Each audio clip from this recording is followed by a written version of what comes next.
Good morning student. Last વિડીયોમાં આપણે Notepad શીખ્યા, બરાબર?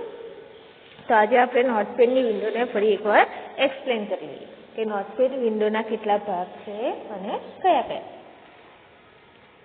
તો તમે જોઈ શકો છો કે આજે તમને બુકમાં બતાવી છે તમારી નોટપેડની સ્ક્રીન છે. એમાં જે તમને ફર્સ્ટ બ્લુ લાઇન દેખાય છે પહેલી, એને કહેવાય ટાઇટલ બાર. ટાઇટલ બારનું કામ શું? તો ટાઇટલ બાર પ્રોગ્રામનું નામ દર્શાવે છે. અત્યારે ટાઇટલ બારમાં પ્રોગ્રામનું નામ શું છે? તો અનટાઇટલ નોટપેડ. કેમ કે આપણે નોટપેડમાં કોઈ ફાઇલ સેવ કરી નથી, બરાબર? પછી બીજી લાઈન શું હતી આપણી? Menu bar. મેનુ બાર મુખ્ય મેનુ દર્શાવે છે. કયા કયા મેનુ? તો જો ફાઇલ, એડિટ, ફોર્મેટ, વ્યૂ અને હેલ્પ. તો નોટપેડમાં કેટલા મેનુ હોય? તો નોટપેડમાં કુલ 5 મેનુ હોય છે. જો આ મેનુમાંથી કોઈ એક મેનુ ઉપર તમે ક્લિક કરશો તો તમને બીજા ઘણા ટૂલ્સ અને કમાન્ડ ધરાવતું એક ડ્રોપડાઉન મેનુ જોવા મળશે. મતલબ કે તમે અહીંયા ફોર્મેટ મેનુ પર ક્લિક કરો તો તમને અહીંયા એક બોક્સ જોવા મળશે જેમાં બીજા ઘણા બધા ટૂલ્સ જોવા મળે છે, બરાબર? એ ટૂલ્સના ઉપયોગથી તમે તમારી ફાઇલ ક્રિએટ એટલે કે બનાવી શકો છો, બરાબર? નેક્સ્ટ ત્રીજો પોર્શન શું હતો? Text area. ટેક્સ્ટ એરિયા એટલે આ જે વ્હાઇટ કલરનું દેખાય છે તમને, એ અહીંયા લખેલું છે. જો ટેક્સ્ટ એરિયા શું કરે? તો ટેક્સ્ટ એરિયા તમે જે લખાણ લખ્યું હોય તે લખાણ દર્શાવવાનું કાર્ય કરે.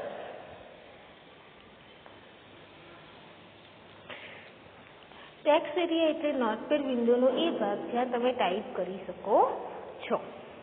ટેક્સ્ટ એરિયામાં ઝબૂકતી નાની ઊભી લીટીને કર્સર કહે છે. કર્સર કોને કહેવાય? તો ટેક્સ્ટ એરિયા જે વ્હાઇટ કલરનું હવે બોક્સ બતાવ્યું ને, એની અંદર તમને એક ઊભી લાઈન ઝબૂકતી દેખાય, એને શું કહેવાય? કર્સર.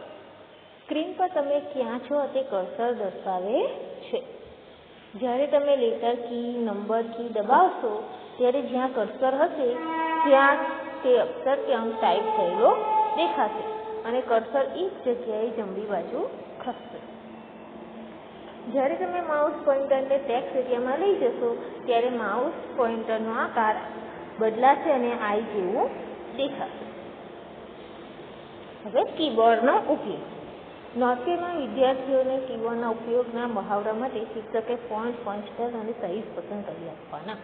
ઓકે, જ્યારે તમે સ્કૂલમાં આવશો અને નોટપેડમાં ટાઈપ કરશો ત્યારે મેડમ તમને ફોન્ટ, ફોન્ટ સ્ટાઇલ અને એની સાઇઝ પસંદ કરી આપશે. ફોન્ટ એટલે શું? તો તમે જે લખાણ લખો છો અને કોમ્પ્યુટરમાં જે ટાઈપ થયેલું દેખાય છે એને કહેવાય ફોન્ટ, બરાબર? જે નાની એબીસીડી, મોટી એબીસીડીમાં લખાણ લખાય છે એને શું કહેવાય? ફોન્ટ. લેટર કી. તો લેટર કીનો ઉપયોગ અક્ષરો, શબ્દો કે વાક્યો ટાઈપ કરવા માટે થાય છે. લેટર કી કોને કહેવાય? તો આપણે કીબોર્ડ શીખતા હતા ને ત્યારે આપણે કહ્યું હતું કે લેટર કી એટલે A થી Z સુધીની કી, બરાબર? તો A થી Z સુધીની કીનો ઉપયોગ શું થાય? તો તમારે અક્ષર ટાઈપ કરવા માટે, એટલે કે એબીસીડી ટાઈપ કરવી હોય તો, બરાબર? પછી શબ્દો એટલે કે શબ્દ લખવા માટે, ઓકે, કલરના નામ લખવા માટે, પછી એનિમલ્સના નેમ લખવા માટે, બરાબર? બર્ડ્સના નેમ લખવા હોય તો તમે આ બધા લખતા હતા, યાદ છે? ફર્સ્ટ સ્ટાન્ડર્ડની અંદર આપણે નોટપેડ ઓપન કરતા હતા ત્યારે animals name, wild animals name, બરાબર? આ બધું આપણે લખતા હતા.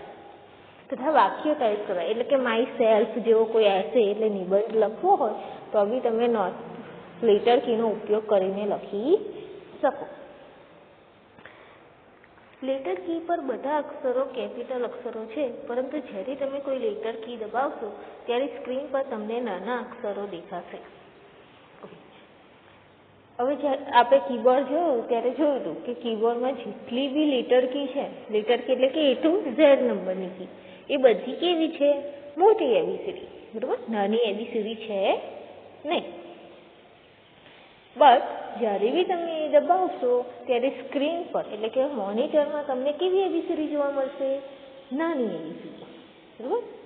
કીબોર્ડ પર JACK કી દબાવો. આપણે શું લખવું છે? જેક. શું લખવું છે? જેક. બરાબર, આપણે જેક એનું નામ લખવું છે. તો આપણે શું કરીશું? તો કીબોર્ડ પર JAC અને કી આ 4 કી વારાફરતી દબાવવાની છે.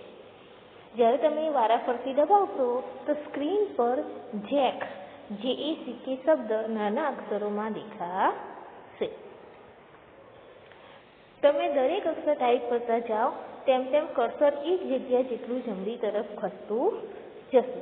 તમે દરેક અક્ષર ટાઈપ કરતા જાઓ તેમ તેમ કર્સર એક જગ્યા જેટલું જમણી તરફ ખસશે અને તમે જે લખાણ લખ્યું હશે, જે લેટર કી ટાઈપ કરી હશે, એ લેટર કી તમે જોઈ શકશો.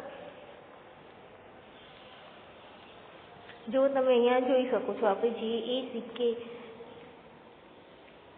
લેટર કીને પ્રેસ કરી તો જો મોનિટરમાં નોટપેડની સ્ક્રીનની અંદર તમને આવી રીતે જેક લખેલું જોવા મળશે.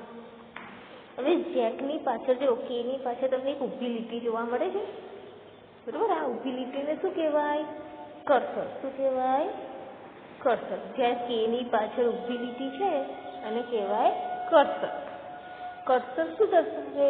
તો તમે જે લખાણ લખ્યું છે એ સ્ક્રીનમાં કઈ જગ્યાએ હશે તે દર્શાવે છે. આપણું કર્સર ક્યાં છે? અહીંયા. તો આપણે જે જેક લખ્યું એ તમને આ લાઈનમાં જોવા મળશે. અગર આપણું કર્સર અહીં નીચે હોય અને આપણે જેક લખીએ તો આપણે ક્યાં આવશે લખેલું છે? આ લાઈનમાં લખેલું આવશે. બરાબર? તો બધાને ખબર પડી કે લેટર કીનો ઉપયોગ શું થાય? શબ્દો, વાક્યો કે અક્ષરો લખવા માટે થાય છે. અને આ જે વ્હાઈટ કલરનો ભાગ છે એને શું કહેવાય? આ જે વ્હાઈટ કલરનો ભાગ છે એને શું કહેવાય? Text area. ટેક્સ્ટ એરિયાનું કામ શું? તો તમે જે લખાણ લખો છો એ દર્શાવવાનું કામ. ટેક્સ્ટ એરિયા શું કરે? તો તમારું જે લખાણ લખ્યું છે એ ટેક્સ્ટ એરિયામાં તમે જોઈ શકો.